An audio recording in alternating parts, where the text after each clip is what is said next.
بسم اللہ الرحمن الرحیم۔ السلام علیکم ویورز، امید ہے آپ سب خیریت سے ہوں گے۔ آج میں آپ کو سورہ فاتحہ کی فضیلت اور ان کے وظائف کے بارے میں بتاؤں گی۔ اگر آپ نے میرے چینل کو سبسکرائب نہیں کیا تو چینل کو سبسکرائب کر لیں اور بیل آئیکن کا بٹن دبا دیں تاکہ آنے والی ویڈیوز آپ تک پہنچ پائیں۔ قرآن شریف کی سب سے افضل سورہ فاتحہ ہے۔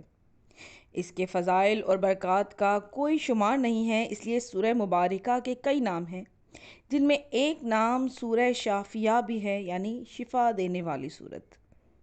ایک حدیث میں ہے کہ رسول اکرم صلی اللہ علیہ وآلہ وسلم نے فرمایا، یہ سورت ہر بیماری سے شفا دیتی ہے، اور جس کو سورہ فاتحہ سے شفا نہ ملے اس کو کسی چیز سے شفا نہیں ملے گی۔ جناب رسول خدا صلی اللہ علیہ وآلہ وسلم نے جابر ابن عبداللہ الانصاری سے فرمایا کہ میں تم کو ایسی سورت تعلیم دوں جس سے بہتر خداوند کریم نے کوئی سورت قرآن میں نازل نہ فرمائی ہو۔ جابر نے کہا، جی ہاں، میرے ماں باپ آپ پر فدا ہوں یا رسول اللہ صلی اللہ علیہ وآلہ وسلم۔ بس آپ صلی اللہ علیہ وسلم نے حضرت جابر کو سورہ فاتحہ تعلیم فرمائی۔ سورہ فاتحہ کی یہ عظمت ہے کہ رسول خدا صلی اللہ علیہ وسلم کا ارشاد گرامی ہے، جو شخص اس سورت کو پڑھے گا اور جو شے وہ طلب کرے گا اس کو اللہ تعالیٰ عطا کر دے گا۔ تمام قرآن نے مجید کا نچوڑ سورہ فاتحہ ہے، اس لیے اس سورت کو ام القرآن کا خطاب ملا ہے۔ اس سورت کو مقدمہ قرآن کا شرف حاصل ہے، یعنی قرآن پاک کی ابتدا اسی سورت سے ہوتی ہے۔ یہ سورہ مکمل دعا اور دوا ہے۔ رسول خدا صلی اللہ علیہ وسلم کا ارشاد ہے، جو شخص سورہ فاتحہ کی تلاوت کرے وہ اجر عظیم کا مستحق قرار پائے گا۔ امام جعفر صادق علیہ السلام نے فرمایا کہ 70 مرتبہ ہر درد، تکلیف، بیماری، اور اگر 70 مرتبہ میت پر پڑھی جائے تو عجب نہیں کہ مردہ زندہ ہو جائے۔ امام جعفر صادق علیہ السلام سے منقول ہے کہ اس سورہ مبارک کو 40 مرتبہ پڑھ کر پانی پر دم کر کر بخار والے شخص کے منہ پر چھینٹا دیں تو انشاءاللہ تعالیٰ بخار سے شفا ہوگی۔ امام جعفر صادق علیہ السلام سے منقول ہے کہ سوائے مرض الموت کے ہر مرض کی دوا ہے، اور اگر کوئی شخص سورہ مبارکہ کو ظرف پاک پر لکھ کر آب بارہ یعنی بارش کے پانی سے دھوئے اور اس پانی سے بیمار کا منہ دھلائے تو انشاءاللہ مرض جاتا رہے گا اور شفا یابی ہوگی۔ اس سورہ کو پڑھنا 2/3 قرآن کی تلاوت کے برابر ہے۔ اگر خفقان اس سورہ مبارک کو 7 مرتبہ روزانہ پڑھ کر پانی پر دم کر کے پی لے تو بحکم خدا شفا یاب ہوگا۔ اگر کوئی بے روزگار ہے تو حصول روزگار کے لیے روزانہ اس کو سوتے وقت 41 مرتبہ پڑھ لیا کریں اور دعا مانگ لیا کریں۔ رزق ایسی جگہ سے عطا کرے گا اللہ جہاں سے گمان بھی نہ ہوگا۔ ظالم آفیسر، شر ظلم، ظالم آقا، مالک، ڈاکوؤں، دہشت گردوں، درندوں، حادثات سے محفوظ اور امان میں رہنے کے لیے اور گھر بخیریت واپسی کے لیے گھر سے نکلتے وقت روزانہ 15 مرتبہ بسم اللہ الرحمن الرحیم یا مالک یوم الدین ایاک نعبد و ایاک نستعین پڑھ لیا کریں۔ بیمار شخص کے سر پر 28 مرتبہ سورہ روزانہ پڑھ کر دم کر دیا کریں، انشاءاللہ تعالیٰ جلد ہی شفا یابی ہوگی۔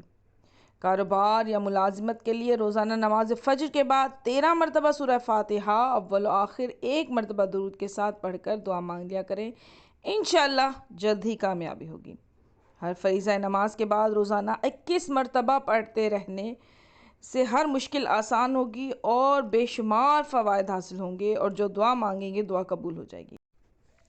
ایک شخص نے حضرت صلی اللہ علیہ وسلم سے بخار کی شکایت کی۔ آپ صلی اللہ علیہ وسلم نے فرمایا، اپنے گریبان کو کھول کر سر اس میں ڈال کر اذان اور اقامت کہو اور 7 مرتبہ سورہ فاتحہ پڑھو۔ اس نے ایسا ہی کیا، بخار جاتا رہا۔ جس شخص کے سر، پیٹ یا جسم کی کسی حصے میں درد ہو تو درد والی جگہ اپنا ہاتھ رکھ کر 11 مرتبہ سورہ فاتحہ پڑھ کر اس جگہ پر دم کریں، انشاءاللہ تعالیٰ فوراً سکون آ جائے گا۔ ضدی شوہر، ضدی آفیسر، ضدی بچے، ان کو راہ راست پر لانے اور مہربان اور اخلاق سے پیش آنے کے لیے 41 مرتبہ روزانہ 11 دن تک پڑھیں اور ذہن میں ان کا نام لے کر دعا مانگیں، انشاءاللہ جلد ہی کامیابی ہوگی۔ روزگار کے لیے نماز فجر کے بعد اور نماز عشاء کے بعد 41 مرتبہ روزانہ اول و آخر 1 مرتبہ درود کے ساتھ پڑھ کر دعا مانگ لیا کریں، انشاءاللہ جلد ہی روزگار مہیا ہوگا۔ مریض کا داہنا ہاتھ پکڑ کر 70 مرتبہ روزانہ پڑھنا موجب شفا ہے اور رحمت ہے۔ اگر اس قدر نہ پڑھ سکیں تو 40 مرتبہ پڑھیں، اور یہ بھی نہ کر سکیں تو 7 مرتبہ پڑھیں، اور کم از کم 1 مرتبہ عیادت کرنے والا پڑھے۔ امام جعفر صادق علیہ السلام کا ارشاد گرامی ہے، بیماری، سحر، جادو، آسیب اور سایہ کی دوری کے لیے اور جائز اور شرعی محبت کے لیے روزانہ نماز فجر کے بعد یا نماز عشاء کے بعد 7 مرتبہ سورہ فاتحہ پڑھنا اول و آخر 1 مرتبہ درود کے ساتھ کافی ہے۔ انشاءاللہ جلد ہی بہترین اور افاقہ ہوگا۔ گھر سے بھاگنے والے شخص کو بلانے اور واپس لانے کے لیے روزانہ 41 مرتبہ سورہ فاتحہ اول و آخر 41 مرتبہ درود کے ساتھ 40 دن پڑھیں اور دعا مانگیں۔ آسیب زدہ پر 51 مرتبہ 11 دن تک سورہ فاتحہ پڑھیں، اول اور آخر 1 مرتبہ درود کے ساتھ اور پانی پر دم کر کے پلائیں اور جسم پر پھونکیں، انشاءاللہ جلد ہی اثر زائل ہو جائے گا۔ یعنی کہ سورہ فاتحہ کے بے انتہا فضائل ہیں، بے انتہا مجرب ہے اس کو پڑھنا۔ اپنی ہر مشکل کا حل قرآن سے ڈھونڈیے، سورہ فاتحہ کو اپنی زندگی کا حصہ بنائیے اور اپنی ہر مشکل کو آسان کیجیے۔ امید ہے آپ کو یہ ویڈیو پسند آئے گی۔ میرے چینل کو سبسکرائب کر دیجیے گا، اس ویڈیو کو آگے پہنچائیے، اسے لائک اور شیئر کیجیے۔ اب مجھے اجازت دیجیے، اللہ حافظ۔